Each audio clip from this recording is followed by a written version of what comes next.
বিধাননগরে রাম মন্দির নির্মাণ এমনই ব্যানার পড়ল সল্টলেকের করুণাময়ী সিটি সেন্টার সহ বিভিন্ন জায়গায়। আগামী মার্চ মাসে নির্মাণ কাজ শুরু হবে বলেই দাবি মন্দির নির্মাণের আহ্বায়ক সঞ্জয় পয়রাত। বৃহস্পতিবার দুপুরে সল্টলেকের করুণাময়ী সিটি সেন্টার সহ বিভিন্ন জায়গায় রাম মন্দির নির্মাণের ব্যানার পড়ল। আগামী মার্চ মাসের ২৬ তারিখ রামনবমীর দিন মন্দিরের শিলান্যাস হবার দাবি। নিজেকে এই মন্দির তৈরির আহ্বায়ক বলে দাবি করা বিধাননগর বিজেপির প্রাক্তন মণ্ডল সভাপতি সঞ্জয় পয়রাত। রাম মন্দিরের পাশাপাশি স্কুল, হাসপাতাল, বৃদ্ধাশ্রম তৈরি হবে বলে দাবি তার। বিধাননগরে রাম মন্দির নির্মাণ হবে ৪ বিঘা জমির ওপর, এমনই দাবি আহ্বায়ক সঞ্জয় পয়রাত। হাসপাতাল এবং কোথায় হবে? বিধাননগরে হবে, বিধাননগরে হবে রাম। এই ধরনের উদ্যোগ রামরাজ্যে রাম প্রতিষ্ঠা হবে, অসুবিধা কোথায়? রামরাজ্যে রামের মন্দির হবে। উত্তরপ্রদেশে হয়েছে, পশ্চিমবাংলায় হবে এবং বড় করেই হবে।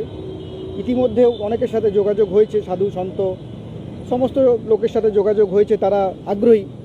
অনেকে জমি দেওয়ার জন্য আগ্রহ প্রকাশ করেছে, অনেকে নির্মাণ সামগ্রী দেওয়ার জন্য ইচ্ছা প্রকাশ করেছে, অনেকে ইট দেবে, রড দেবে, তারা ইচ্ছা প্রকাশ করেছে, একজন মূর্তি দেবে, তারাও আগ্রহ প্রকাশ করেছে।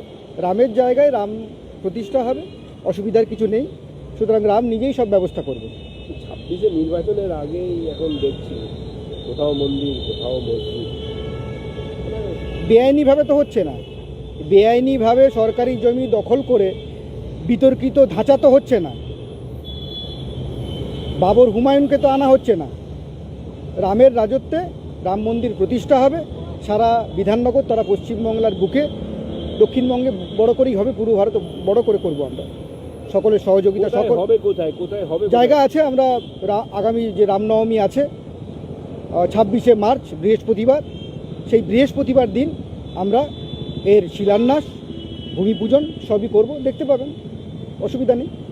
এবং যারা হিন্দু সনাতনী আছে সকলকে বলবো এগিয়ে আসার জন্য। রাম মন্দির প্রতিষ্ঠা হবে, সকলকে সাহায্য করার জন্য, সহযোগিতা করার জন্য। এবং যে বা যারা এই রাম মন্দির করতে গিয়ে বাধা দান করবে, অসুবিধা করবে, তাহলে তারা বুঝতে হবে তারা হিন্দু বিরোধী, তারা সনাতন বিরোধী, তাদেরকে বুঝতে হবে, সেটাও আমরা বুঝবো। এবং এই রাম মন্দিরের সাথে হাসপাতাল হবে।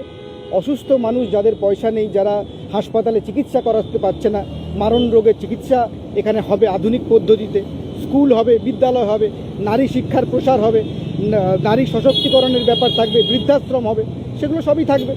এবং এই রাম মন্দির জায়গা পাবেন আছে, জায়গা আছে, অনেকে যোগাযোগ করেছে আমাদের সাথে।